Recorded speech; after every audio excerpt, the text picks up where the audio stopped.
Entonces, les platicaba, pues, que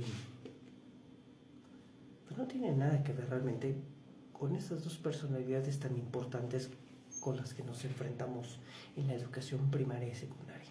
El problema es que se han vuelto canon. Y cuando algo se vuelve canon, corremos el riesgo de cerrarnos a un mundo de posibilidades. La historia no es cerrarnos, son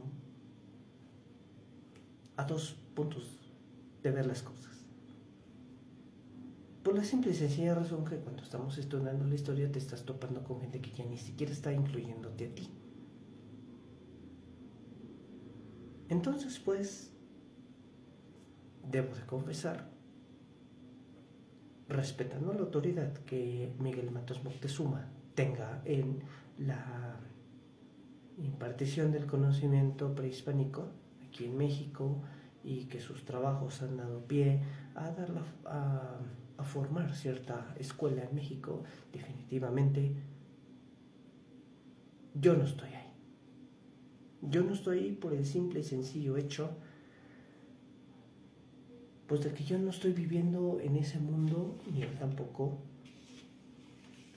en el que él describe cómo ocurrieron las cosas. Sin embargo, aquí hay un libro muy interesante. Yo no sé si fue vetado o no, yo no lo he vuelto a ver, pero vamos, los libros llegan a tus manos por algo. Se llama Moctezuma y el Anáhuac, una visión mexicana. Se va a escuchar un tanto cuanto nacionalista hasta cierto punto, porque ya debemos de entender que Miguel Hidalgo no gritó "Viva México", porque no existía ni siquiera la palabra México tal cual como nosotros lo entendemos, que Miguel Hidalgo obedecía a una reacción antiliberal.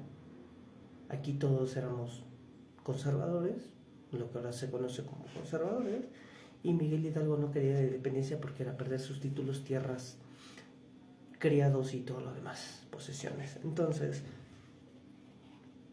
pues, ¿qué nos platica pues, en este libro, Moctezuma y el Anáhuac, una visión mexicana?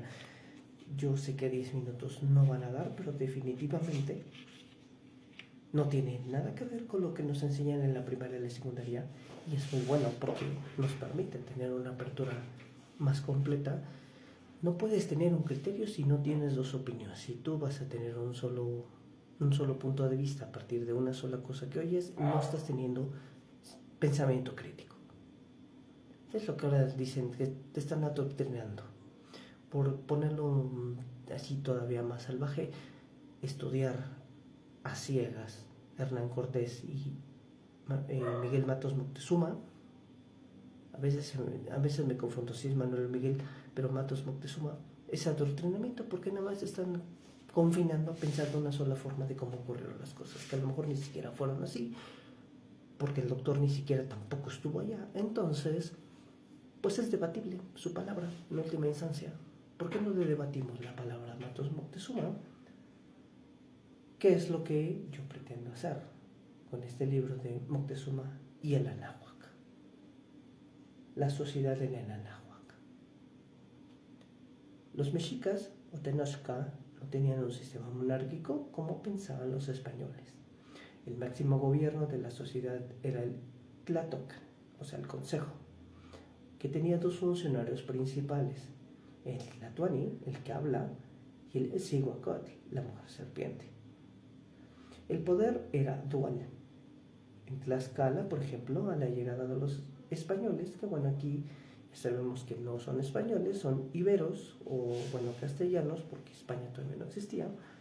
Los máximos dirigentes eran dos: Xicoténcatl y Maxixcatzin.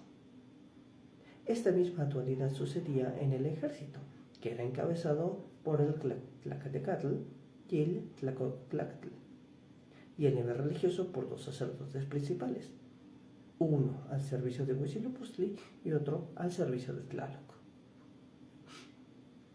Los máximos funcionarios no llegaban al poder por herencia, sino por elección, y podían ser depuestos.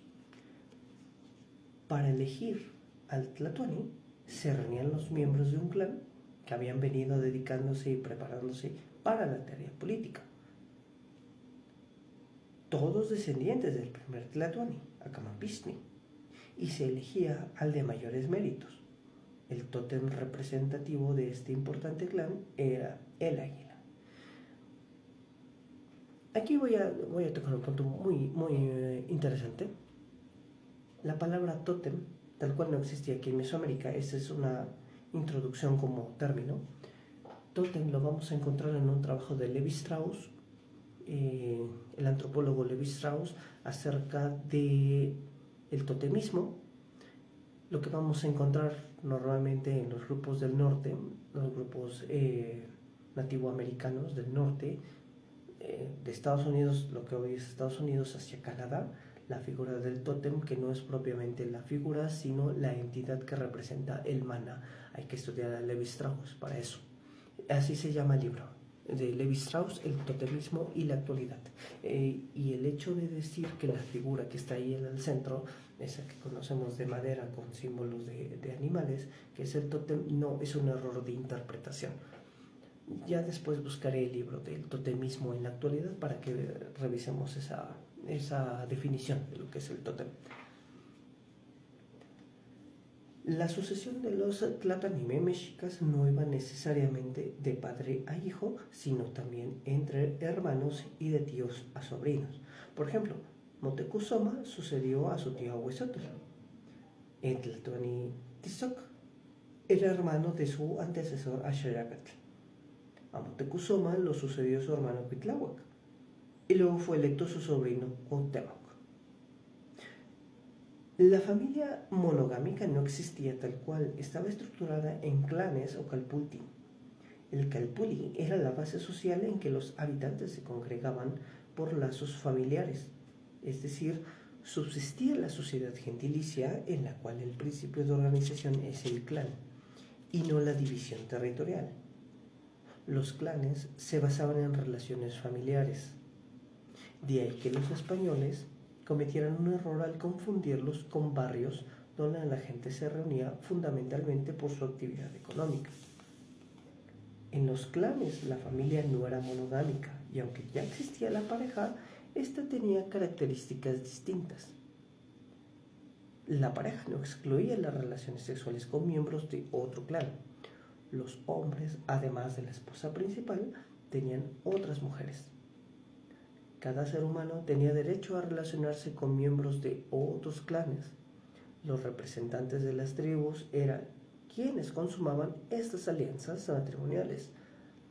Así pues, Moctezuma Xocoyotzin estaba casado con la hija de Totoquitzcuachtli, Tlatelolli de Tlacopan, con la hija de Tlipotlocatzin, Zihuacóatl de Tenochtitlan, con la hija de Tezozomo, Tlatoani de Azcapotzalco, con la hija del Tlatoani de Tula, con la hija de un Tlatoani de Huacotzingo y con una hija de Ahuetzotl, Tlatoani de Tenochtitlan, su predecesor.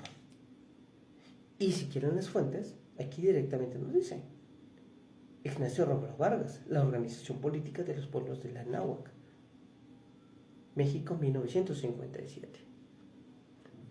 Cuando en un texto encontramos la referencia, es un buen paso para no quedarnos con el Magister Dixit. Y al final del día, este tipo de videos que hago no es para que haya un Magister Dixit, que les funcione más bien de referencia de que lo que nos enseñan en la escuela es solamente un punto de referencia. Y por eso nos dan una bibliografía básica. Esto quiere decir que lo que nos enseñan en la escuela es solamente lo básico a partir de esa bibliografía. Hay todavía más. Si tú agarras esos libros, te vas a encontrar con que te dirigen a otra bibliografía. Entonces tu campo cognitivo se va a ampliar. Entonces, pues, el segundo video, empiezo a leer Moctezuma y el Anáhuac. El por qué hay que tener cuidado de cómo leemos a nuestros autores y cómo tener cuidado de no deificarlos. Matos Moctezuma no es un dios en la historia mexicana. Hay más literatura.